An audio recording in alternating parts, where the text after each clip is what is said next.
सुप्रभात बच्चों, कैसे हैं आप सब। उम्मीद करती हूँ आप सब अच्छे होंगे। तो बच्चों, आज की कक्षा में हम पढ़ने वाले हैं अध्याय नंबर 11, जिसका शीर्षक है काल। तो बच्चों, हमें यहाँ पे कुछ चित्र दिए गए हैं और उनके नीचे कुछ वाक्य लिखे हैं। सबसे पहला वाक्य है, लाल बहादुर शास्त्री भारत के प्रधानमंत्री थे। दूसरा है, बच्चे फुटबॉल खेल रहे हैं। तीसरा है, कल हमारा विद्यालय खुलेगा। तो इन तीनों वाक्यों में हम देख रहे हैं कि कुछ कार्य हो चुके हैं, कुछ चीजें हो चुकी है, कुछ हो रही है और कुछ होने वाली है। तो उपयुक्त सभी वाक्यों से क्रिया कब हुई या होगी इसका पता चल रहा है। संसार में कोई भी ऐसा काम नहीं होता जिसका कोई समय ना हो। काल का अर्थ समय होता है। प्रत्येक क्रिया के रूप से उसके काल का बोध होता है। उपयुक्त तीनों वाक्यों से क्रिया के अलग अलग समय पर होने का पता चल रहा है। पहले वाक्य में क्रिया हो चुकी है, दूसरे वाक्य में क्रिया हो रही है तथा तीसरे वाक्य में क्रिया अभी होनी बाकी है। क्रिया के जिस रूप से उसके होने के समय का बोध होता है उसे काल कहते हैं। यानी कि हमें जिस रूप से पता चलता है कि जो भी क्रिया कब किस समय पे हुई है उसे ही हम क्या कहते हैं, काल कहते हैं। इसी आधार पर काल के 3 भेद होते हैं। कौन कौन से? पहला भूतकाल, दूसरा वर्तमान काल और तीसरा है भविष्य काल। तो सबसे पहले हम भूतकाल के बारे में पढ़ेंगे।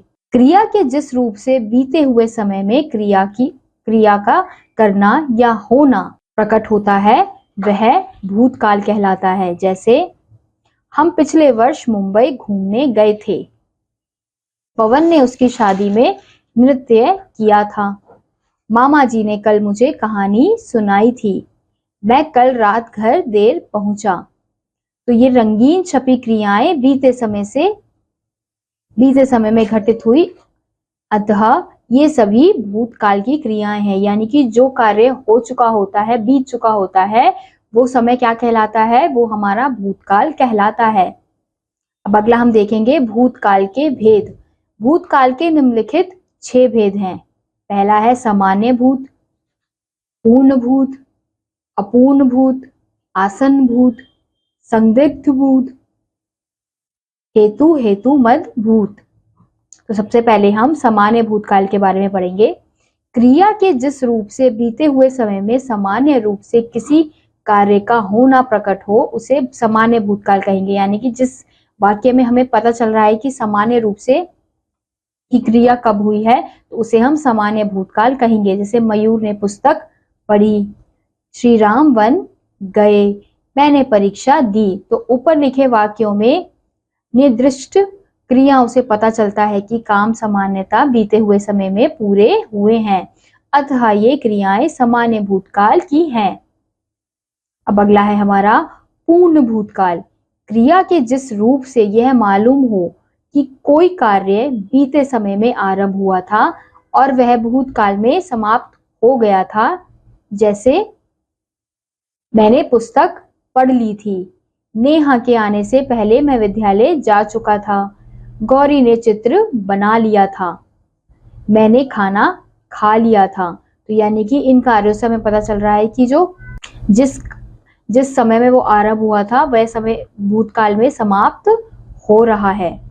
तो उपरोक्त वाक्यों की क्रियाओं से प्रतीत होता है कि कोई काम बीते समय में आरंभ हो गया था, इसलिए क्रिया के ये रूप पूर्ण भूतकाल के हैं। अब अगला है हमारा अपूर्ण भूत काल के जिस रूप से यह प्रतीत हो कि कार्य बीते समय में आरंभ हुआ था और वह भूतकाल में समाप्त नहीं हुआ था। जैसे मैं पुस्तक पढ़ रहा था, गौरी चित्र देख रही थी, टीना और मीना बातें कर रही थी, राघव मैच देख रहा था। तो अब इसमें हमें पता तो चल रहा है कि कार्य आरंभ हुआ है, लेकिन वो समाप्त हुआ है या नहीं इसका हमें नहीं पता चल रहा। तो ये वाक्य क्या कहलाएंगे? हमारे अपूर्ण भूतकाल। अब अगला है हमारा आसन्न भूत। क्रिया के जिस रूप से यह ज्ञात हो कि कोई कार्य बीते समय से आरंभ हुआ था और वह अभी अभी समाप्त हुआ है उसे आसन्न भूत कहते हैं। जैसे मैंने पुस्तक पढ़ी है। तुम कब आए हो? कपिल अभी अभी गया है। मयंक ने फिल्म देखी है। तो उपरोक्त वाक्यों में निर्दिष्ट क्रियाओं से पता चलता है कि कोई काम बीते समय में आरंभ हुआ था और वह अभी अभी समाप्त हुआ है। अब अगला है हमारा संदिग्ध भूत। क्रिया के जिस रूप से यह मालूम हो कि बीते समय में किसी कार्य के होने में संदेह रहा है, जैसे मैंने पुस्तक पढ़ी होगी, ज्योति ने मैट्रिक की परीक्षा पास की होगी, कपिल अभी स्कूल गया होगा, मानव ने निबंध लिखा होगा। तो इन सब वाक्यों से हमें क्या प्रतीक हो रहा है? संदेह प्रतीक हो रहा है कि हाँ, इसमें कार्य हुआ होगा। हम पूरे श्योर नहीं है इस चीज में, तो इसे हम क्या कहेंगे? संदिग्ध भूत। तो इन वाक्यों की क्रियाओं को देखने से मालूम होता है कि बीते समय में पढ़ने, परीक्षा पास करने, विद्यालय के जाने तथा निबंध के लिखने में संदेह है। अगला है हमारा हेतु हेतुमद भूत। क्रिया के जिस रूप से यह मालूम हो कि कोई कार्य बीते समय में किसी दूसरे कार्य पर आश्रित रहा है, जैसे यदि वह पढ़ता तो पास हो जाता, वर्षा होती तो फसल होती, लंदन जाता तो मैं तुम्हें अवश्य मिलता, मयूर आता तो हम काम करते। तो इन वाक्यों से हमें पता चल रहा है कि जो बीता समय है वो किसी ना किसी चीज पर आश्रित है। उपरोक्त वाक्यों की क्रियाओं को देखने से प्रतीत होता है कि बीते समय कोई काम दूसरे काम पर आश्रित रहा है। अब अगला है हमारा वर्तमान काल। क्रिया के जिस रूप से वर्तमान समय में क्रिया करने या होने का बोध हो उसे वर्तमान काल कहते हैं। जैसे दीपा पुस्तक पढ़ती है, राघव निबंध लिख रहा है, नेहा कार्य कर रही है, अध्यापक बच्चों को हिंदी पढ़ाते हैं। तो इन कार्यों से हमें पता चल रहा है कि ये जो कार्य हैं वो वर्तमान में हो रहे हैं। तो ये क्या है? हमारे वर्तमान काल। तो वर्तमान काल के भेद निम्नलिखित 3 भेद हैं। पहला है सामान्य, दूसरा है संदिग्ध और तीसरा है अपूर्ण। तो सामान्य वर्तमान काल क्या होगा? क्रिया का वह रूप जिससे कार्य के वर्तमान समय में होने का बोध हो सामान्य वर्तमान कहलाता है। जैसे गगन निबंध लिखता है, पिताजी दफ्तर जाते हैं, गौरी गीत गाती है, सचिन क्रिकेट खेलता है। तो इसमें हमें सामान्य रूप से काल का पता चल रहा है, समय का पता चल रहा है। तो ये क्या है? हमारे सामान्य वर्तमान। ऊपर लिखे वाक्यों की क्रियाओं से किसी कार्य का वर्तमान समय में सामान्य रूप से होना प्रकट होता है, अतः ये सामान्य वर्तमान काल की क्रियाएं हैं। अब अगला है हमारा संदिग्ध वर्तमान। क्रिया के जिस रूप से वर्तमान में कार्य के होने में संदेह हो वहां संदिग्ध वर्तमान होता है। जैसे रोहन अभी भी सो रहा होगा, सुधा अभी भी काम कर रही होगी, विवेक अब आता होगा, भारतीय दल अभ्यास कर रहा होगा। तो इससे हमें क्या हो रहा है कि संदेह प्रकट हो रहा है कि हमें नहीं पता कि वो कार्य हो रहा है या नहीं, बट हम संदेह प्रकट करके बोल रहे हैं कि हो रहा होगा, आता होगा। तो इसलिए ये हमारे संदिग्ध वर्तमान काल हैं। तो ऐसी क्रियाएं संदिग्ध वर्तमान काल की हैं।